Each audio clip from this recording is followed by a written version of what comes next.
Taking you live now to the New South Wales Premier Chris Minns. This morning I'm joined by the Deputy Commissioner of the SES, Minister for Emergency Services Jihad Dib, Member for Port Stephens and Minister Kate Washington, Minister for Roads, Member for Maitland Jenny Atchison. There's a few things we wanted to speak about and then we'll take questions.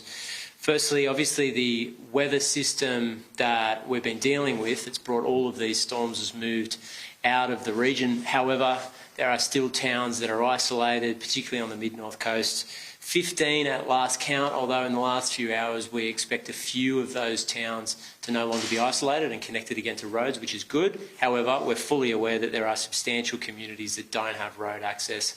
They're being serviced by the SES, the Rural Fire Service, Pole, Air, the VRA and many other government agencies that are determined to help those communities through a difficult period.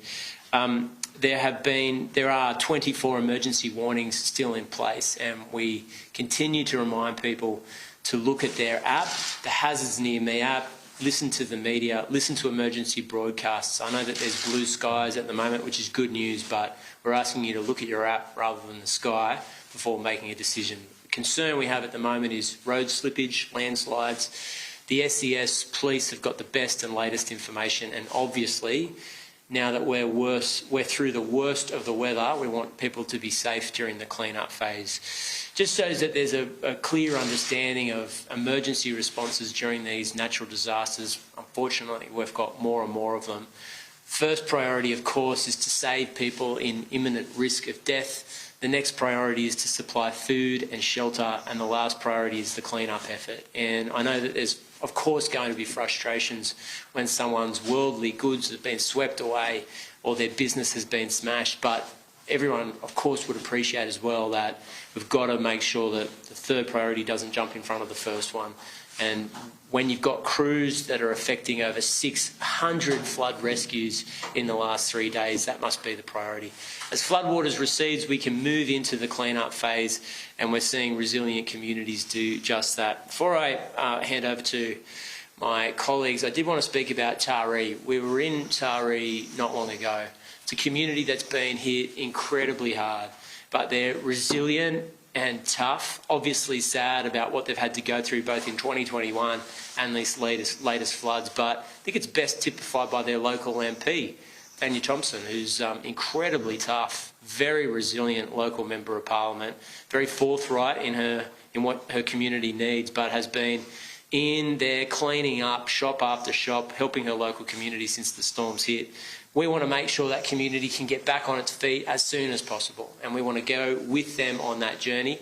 I know local MPs in the area, Jenny and Kate, along with our colleague Janelle Saffin, the Minister responsible for the clean-up effort, also the member for Lismore, who's gone through, if not as bad, certainly very difficult emergency situations in the last few years, will be up on site soon.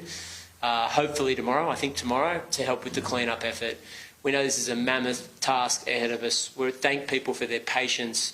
We want to particularly acknowledge the enormous courage that the local community has had to exhibit in the last few days. I said this yesterday, but I think it's worth repeating.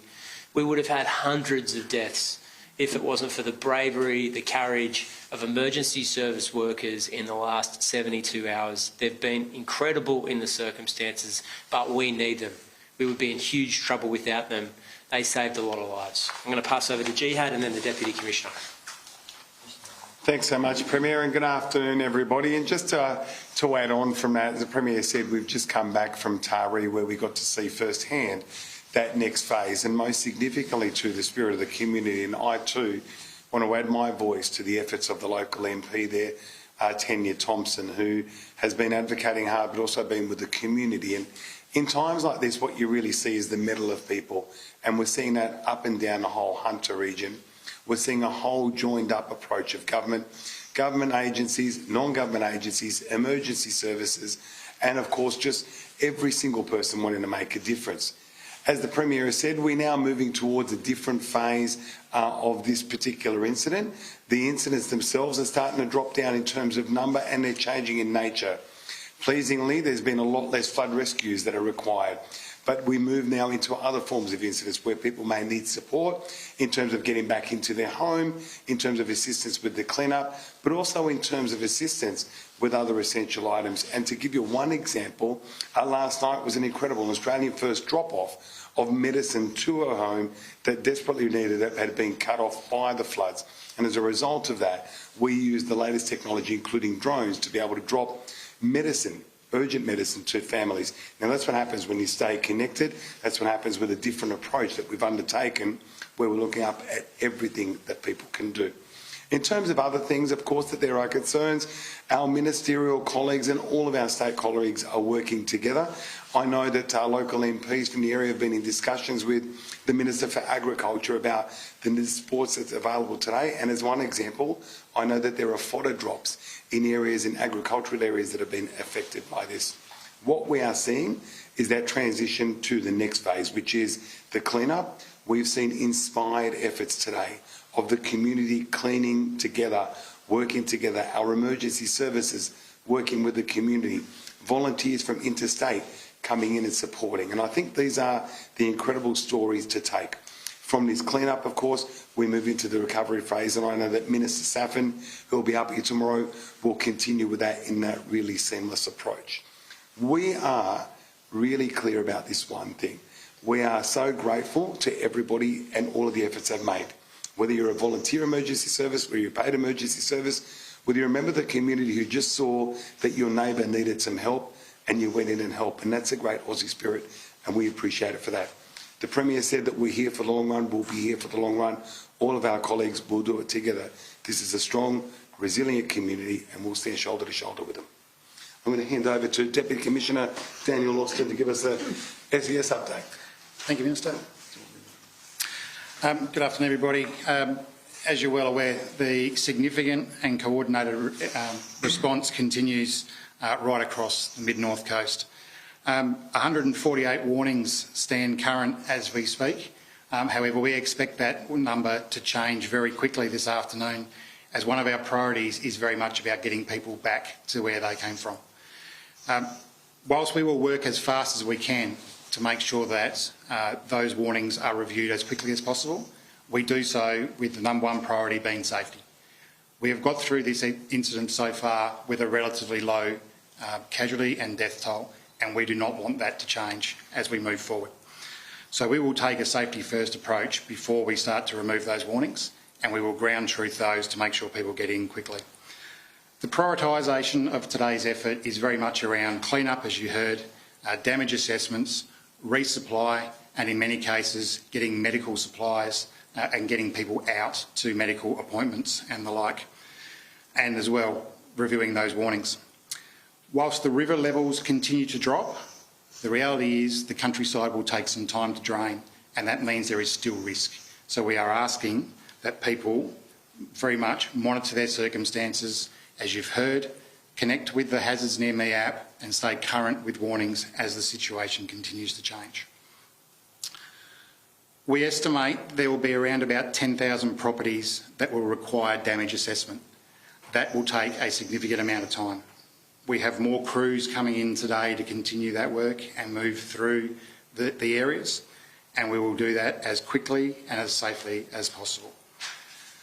At the moment, there are in excess of 2,400 emergency service volunteers and other personnel on the ground. There are 9 aircraft in operation, including drones. There are some 500 vehicles and vessels, as well as the members of the community, and we send our heartfelt thanks to all of those people that are there. For people and members of the community particularly requiring resupply or assistance, we ask you again, 132 500, to contact us so that we can get to you. If we don't know about it, we struggle to help. In the last 24 hours, there's been 864 incidents across the zone. 44 of those were flood rescues. It still means we need to take care, we need to not drive into floodwaters, and we need to look after ourselves. Again, we thank all our emergency service partners, and we thank the community for the support that they've given us over the last few days. We know this is a long road ahead, and we are here to stay with you. Thank you. Thanks. Jenny Aitchison, Minister for Roads. There's some good news on the horizon for freight and transport routes. The M1 is looking to be reconnected from 6 o'clock tonight.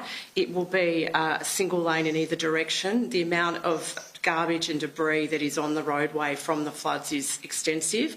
Transport crews have been working relentlessly to try and clean it up, but they'll only be able to open one lane, and there will be removal happening in that other lane. So we need people to really comply with those restrictions for the safety of the workers who are doing that work. We've also had Maritime up in Taree. They're looking at the rivers and right across the state to look at what needs to be done there. I've reached out to mayors in those LGAs that have been affected, so the 19 LGAs, the mayors, the general managers and the local members, to really give them some assistance in terms of connecting that recovery that we know is ahead on the road network. The road network's taken a real bashing in this event and it will need significant assistance. Transport has got, since this 2022 floods 3 years ago, we've stood up a dedicated response unit for resilience and emergency recovery. We are really moving ahead with that funding of recovery. We've quadrupled the rate of money going out to council, so we know that we are well prepared and our systems are much better than they've been in the past.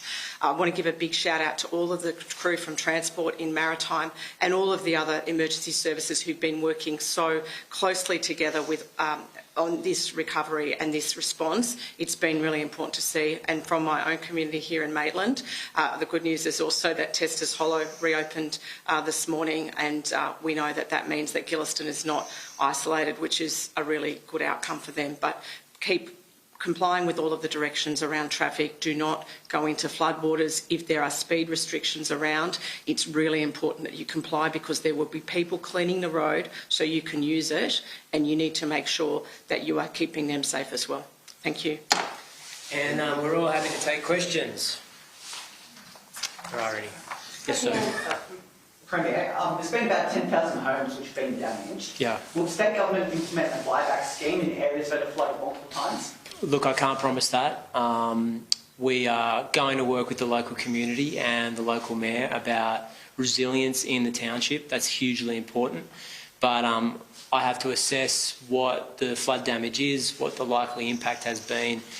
There's been different programs that have been operating in the Northern Rivers. Some have worked better than others, but I obviously don't want to replicate a program that hasn't delivered the kind of resilience that towns in the Northern Rivers had hoped for down here. And we need to make sure that whatever is approved for the mid-north coast and the upper areas of the Hunter region works. That's going to take a little bit of time. We said from the beginning we want to walk this journey together with the communities on the mid-north coast, and that means that we're here for the long haul. But I've seen these programs, even with the best of intentions, be implemented and then not actually work or apply to just a small number of people. All the money runs out before it can actually make a difference in the community, and we're determined not to repeat the mistakes of the past, given we're having more and more of these natural disasters. When will the hardship grants begin, and how can people access them? It's likely to be on the Service New South Wales app. I was hopeful to have a date or a time when they'd be operational today, but unfortunately I don't have that. I know that it sounds reasonably straightforward to have it up and running, but unfortunately it's not. And when you've got such a large number of people that are accessing this payment, we want it to be seamless. And we want to make sure that only those who are eligible for the payment can get it. That takes a few days in terms of the technology and the system. We saw the same thing with Alfred, and we saw the same thing with other natural disasters. It won't be long, but it's not today. Some Taree business owners are confused about the support that they're going to be able to access. They say communication hasn't been great from the government. How are you planning to communicate with people directly to make it easier for them to access help? Look, a few things. Firstly, we haven't announced business support grants yet. There's a reason for that, and that is the floodwaters have only receded, particularly in Taree, in the last few hours, and we want to make sure that we've got damage assessment and the Reconstruction Authority is on the ground to assess what's best for them.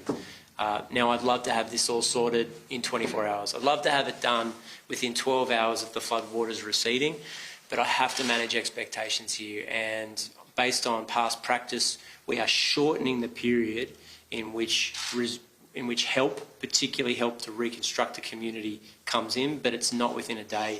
It's not even within 2 or 3 days. It's going to take time.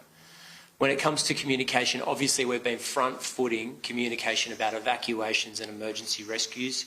And as I said in my opening address, after Lismore, the SES and emergency services worked very hard at having a pyramid or an order of precedence when it comes to the emergency response. Say it again, but I think it's important. The first one is saving lives, particularly those at imminent risk of death. Next, food, shelter, accommodation, particularly evacuation centres.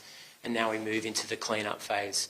And as we move resources from one step to the other, it does take a little bit of time, but I think the public would accept that that's the right order in which to triage this disaster.